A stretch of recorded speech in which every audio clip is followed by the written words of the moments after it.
जी हां दोस्तों, उत्तराखंड के गदरपुर में सियासी गदर और गदर ने चुनाव से ठीक पहले बीजेपी की पोल खोलने का काम किया। गोलबंदी हो रही है, संकेत मिल रहे हैं और बड़े मिल रहे हैं। उत्तराखंड बीजेपी में बड़ी फूट पड़ चुकी है।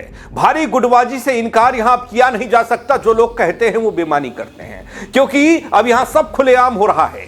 बीजेपी में क्या चल रहा है, किसको घेरने के लिए बीजेपी में अलग अलग धड़े बन गए, धड़े बनने में, तमाम नेता बनाने में जुट गए। पूरी खबर अंत तक जरूर देखिएगा, इस रिपोर्ट को जरूर देखिएगा, आप बहुत कुछ समझ पाएंगे कि हो क्या रहा है। नमस्कार, पहला आंख में पंकज रौतेला, आप देख रहे हैं उत्तराखंड न्यूज। दोस्तों, गदरपुर नाम बहुत छोटा सा है, लेकिन सियासी गूंज यहां से बड़ी उठी है, बड़ी दिखी है। उत्तराखंड बीजेपी के भीतर उठी ऐसी हलचल जिसे संगठन की जड़ों को हिलाने का काम किया है, सवाल खड़े कर दिए हैं। आखिर ऐसा क्या है कि बीजेपी के अंदर, बीजेपी के कई विधायक, कई पूर्व कैबिनेट मंत्री, कई बीजेपी के बड़े दिग्गज नेता बीजेपी वालों से ही परेशान है या बीजेपी की सरकार के खिलाफ उनका मन है। हां, कुछ लोग बोल नहीं पाते, कुछ इशारों में बोलते, कुछ प्रशासन पर डंडा चलाने के इरादे से बोलते जरूर हैं। आखिर क्या वो वजह है जिससे सत्ता में बैठी पार्टी दो धड़ों में, कई धड़ों में बंट रही है? क्या यह सिर्फ अंदरूनी मतभेद है या मनभेद अब मनमुटाव में बदलते दिख रहे हैं? चुनाव से पहले भारी गुटबाजी का साफ संकेत क्यों दिख रहा है? वो कौन सी तस्वीर है जिस पर मैं इतना कुछ कह पा रहा हूं या बोल पा रहा हूं, आपको बता पा रहा हूं? दोस्तों, गदरपुर विधानसभा सीट से सियासी तूफान उठता दिखा। पहले देहरादून तक, फिर दिल्ली तक क्यों पहुंच गया ये तूफान? ये बातें, ये पूरा मसला वो समझिएगा। सब ये जानना चाहते हैं दोस्तों कि शुरुआत कहां से हुई, कैसे हुई, क्यों ये बवंडर बीजेपी के अंदर मचता हुआ दिख रहा है, क्यों ये बातें होने लगी हैं? उत्तराखंड बीजेपी के कद्दावर नेता, वर्तमान में विधायक, गदरपुर से पूर्व कैबिनेट मंत्री अरविंद पांडे भूमि अतिक्रमण विवाद में फंसे। बाजपुर के बिचपुरी गांव का एक मामला, जहां 68 साल की एक महिला ने बीजेपी विधायक अरविंद पांडे पर आरोप लगाए। भूमि लीज से जुड़े विवाद में गंभीर आरोप लगे। महिला ने उप जिलाधिकारी को शिकायत सौंपकर लीज से ज्यादा भूमि पर अवैध कब्जे का आरोप लगाया और धमकी देने का आरोप भी उस महिला का है। शुरुआत हाल के घटनाक्रम की यहीं से हुई है। पहले वो थोड़ा सा बयान सुन लीजिए, वो आरोप सुन लीजिए, उसके बाद कैसे मुश्किलें बढ़ी फिर बताऊंगा, और फिर ये सियासी घमासान। अरविंद पांडे ने जी मेरी 2.5 एकड़ जमीन 1 एकड़ कह के 2.5 एकड़ लिखवा ली है और मेरे बेटे को मारना चाहता है। जो किसानों का मित्र नहीं है, जो दुश्मन है किसानों का।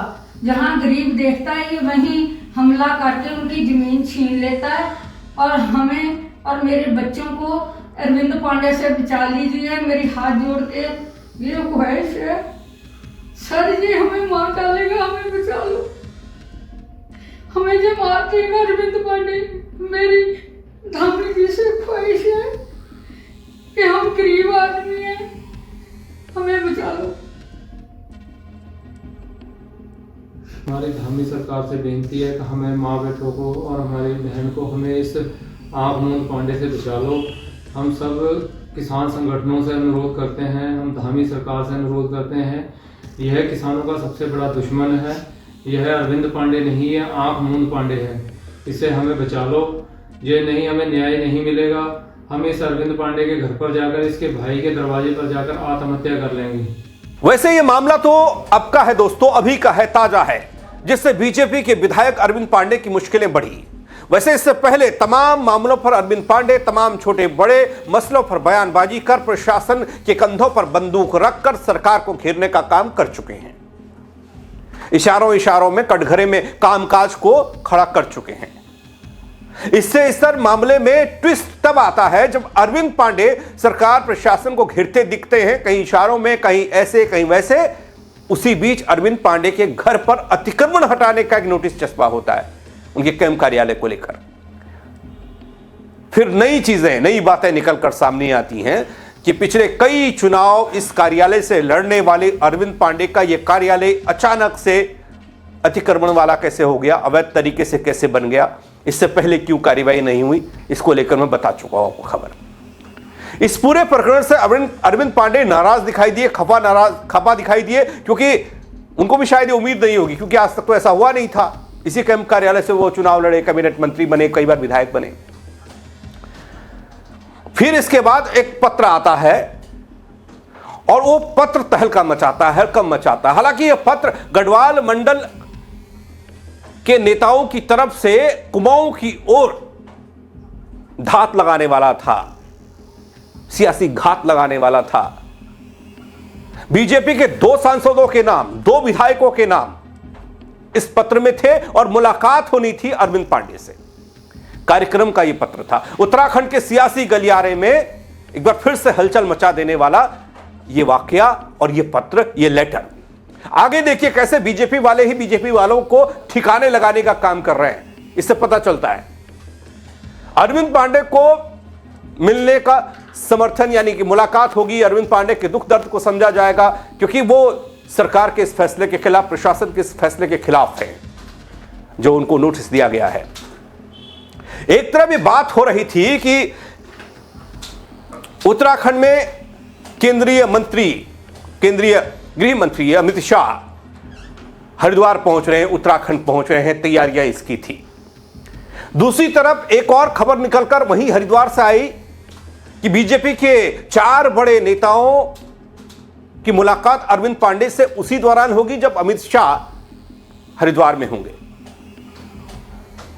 और ये 4 बड़े नेता नाराज चल रहे हैं विधायक अरविंद पांडे से मुलाकात के मायने। पूर्व मुख्यमंत्री और हरिद्वार लोकसभा सीट से सांसद त्रिवेंद्र सिंह रावत, नाम सुन लीजिएगा, गढ़वाल लोकसभा सीट से सांसद अनिल बलूनी साहब, हरिद्वार विधायक मदन कौशिक, डीडीहाट वाले विधायक विशिन सिंह चुफाल, ये सब वो नाम हैं जो हाल के दिनों में चुफाल साहब और अरविंद पांडे कमोबेश उस कतार में थे। अगर कैबिनेट रिशफल होता, कैबिनेट में 5 पद भरे जाते तो ये उस कतार में भी थे। उस वक्त भी कुछ खनन को लेकर और मसलों को लेकर इन्होंने आवाज उठाई थी। घेरा प्रशासन को था लेकिन इशारा सरकार को था। ये अरविंद पांडे से मिलने जाएंगे ऐसा एक पत्र जारी हुआ और ये पत्र ये बताने के लिए काफी था कि मुलाकात के मायने बड़े होने वाले हैं। पूर्व मुख्यमंत्री त्रिवेंद्र सिंह रावत के यहां से जारी हुआ यह पत्र, जिसमें नीचे कोने में लिखा गया अनिल बलूनी का नाम, मदन कौशिक का नाम, विशिन सिंह चुफाल का नाम, बोले ये भी जाएंगे साथ में लटक कर। गदरपुर पहुंचने का कार्यक्रम। इससे यह माना गया दोस्तों कि बीजेपी में जबरदस्त तरीके से अब लामबंदी, गोलबंदी, घेराबंदी जो कह लीजिए वो होने लगा है। एक तरफ सरकार और मुख्यमंत्री पुष्कर सिंह धामी दिखाई देते हैं, दूसरी तरफ बीजेपी के तमाम दिग्गज। वैसे दोस्तों पिछले 2-3 महीने से उत्तराखंड में सियासी घमासान जो छिड़ा है उसमें आपने देखा होगा, अंकिता भंडारी हत्याकांड के मामले में बीजेपी की परेशानी बढ़ी थी। फिर उसके बाद कैबिनेट मंत्री रेखा आर्या के पति ने एक बयान दिया था बिहार की महिलाओं को लेकर, उसके बाद किरकिरी हो गई। अंकिता भंडारी हत्याकांड मामले पर सरकार द्वारा सीबीआई जांच के आदेश दिए गए थे। तब तक ऊधम सिंह नगर में एक और किसान ने आत्महत्या कर ली, मामला जमीन कब्जाने को लेकर था, आरोप भी लगे तमाम। इतने में अतिक्रमण के आरोप लगते हुए बीजेपी के पूर्व कैबिनेट मंत्री और वर्तमान में विधायक अरविंद पांडे घिर गए। अरविंद पांडे तब घिरे जब ऊधम सिंह नगर के किसान की आत्महत्या के मामले में सीबीआई जांच की सिफारिश करने की बात कर दी। बोला कुछ भी ठीक नहीं है, गड़बड़ हो रहा है। तो तुरंत अरविंद पांडे के कैंप कार्यालय पर कार्रवाई का नोटिस। तब से दोस्तों यह मामला और बढ़ता और विकराल होता और गुटबंदी दिखती और टूट फूट की बातें चर्चाओं में आ गई। वैसे ये तो हम देख ही रहे हैं कई महीनों से बीजेपी के वरिष्ठ विधायक, कई पूर्व मुख्यमंत्री, पूर्व कैबिनेट मंत्री गाहे बगाहे अलग अलग तरीके से अलग अलग मौकों पर। आपको याद होगा पेपर लीक का मामला, जब पेपर लीक के मामले में बेरोजगार संघ हल्ला बोल रहा था कि भैया ये मामला यहीं थमेगा, सीबीआई जांच। तब सरकार की तरफ से, प्रदेश के मुख्यमंत्री की तरफ से शायद तैयारियां की जा रही हो, कोशिशें हो रही हो, लेकिन कोई रजामंदी या सहमति नहीं आई थी। लेकिन उससे पहले ही पूर्व मुख्यमंत्री त्रिवेंद्र सिंह रावत ने कह दिया नहीं, सीबीआई जांच होनी चाहिए।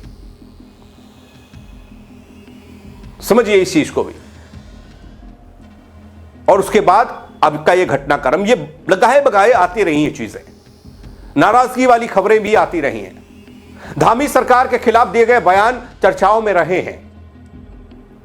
इस बार अंकिता भंडारी हत्याकांड का विषय हो या फिर उधम सिंह नगर में किसान की आत्महत्या का मामला हो, खुलकर सीबीआई जांच की मांग करने वाले कौन थे? इधर हरिद्वार से सांसद पूर्व मुख्यमंत्री त्रिवेंद्र सिंह रावत और उधर अरविंद पांडे। और इसी बीच अरविंद पांडे पर जमीन कब्जाने का आरोप लगाने वाली महिला सामने आई और फिर वो नोटिस पहुंच गया। तो मामला थोड़ा शांत होता इसलिए दिखा क्योंकि जो पत्र जारी हुआ और कहा यह गया कि अब लोग वहां नहीं जा रहे हैं, शायद डैमेज कंट्रोल की स्थिति बनी। और खबर तो यहां तक आई कि भाई बात दिल्ली तक पहुंच गई, दिल्ली वालों ने बोल दिया क्या कर रहे हो, ऐसा मत करो। लेकिन उन सब से इतर ये घेराबंदी सरकार की घेराबंदी है क्या? क्या मुख्यमंत्री पुष्कर सिंह धामी की घेराबंदी है क्या? चुनाव से ठीक होने वाला यह घटनाक्रम किस ओर इशारा कर रहा है? क्या कुछ बड़े बदलाव या फिर मुख्यमंत्री या फिर कुछ और उसकी ओर इशारा है क्या? अगर यह इशारा है तो फिर वो अगला कौन है बल जिस कतार में खड़ा है? क्योंकि यहां नेतृत्व करता त्रिवेंद्र सिंह रावत हैं, उनके साथ सांसद हैं, विधायक हैं। सवाल यह भी हो सकता है, लेकिन मौजूदा वक्त में राजनीति में उत्तराखंड की एक दबाव का एक्शन चल रहा है। ऐसा लगता है एक अपने आप को दिखाने और प्रसारित करने और बताने के लिए ये तमाम घटनाक्रम किया जा रहा है कि देखिए हम एक्टिव लोगों में और हम ये भी कर सकते हैं। इसमें उत्तराखंड में बीजेपी में काफी हलचल दिखाई दे रही है इन मामलों को लेकर। अब साफ होता यह नजर आ रहा है कि दबी जुबान से जो लोग गुटबाजी गहमा गहमी कहते थे, हालांकि बीजेपी एक तारीफ रही है दगड़ियों, जब तक क्योंकि यहां पे एक सिस्टम के हिसाब से काम होता है, अंदर चाहे कितने ही लठ क्यों ना पड़ रहे हो, बाहर चीज कम आती है। तो यानी कि थोड़ी बहुत भी आ रही है तो उसे आप बहुत समझिए, बहुत यानी कि बहुत लठम लठ है। गदरपुर से उठा यह सियासी बवंडर एक विधायक तक नहीं बल्कि उत्तराखंड बीजेपी के अंदरूनी दरारों को सामने लाने वाला है। एक तरफ सरकार मुख्यमंत्री धामी, दूसरी तरफ पार्टी के वो दिग्गज चेहरे जो खुलकर या फिर इशारों में असहमति जता रहे हैं मुख्यमंत्री धामी या सरकार से। अरविंद पांडे के बहाने सवाल अब सिर्फ जमीन विवाद का नहीं है, अरविंद पांडे के कैंप कार्यालय का नहीं है, बल्कि बीजेपी में उस दरार का है, गुटबाजी का है, उस चुनाव का है, जो चुनाव से ठीक पहले सीएम की कुर्सी बदलने की जो परंपरा या जिस पर सवाल होते रहे उसका भी है, खींचातान का है, वो गहरी होती जा रही खींचातान।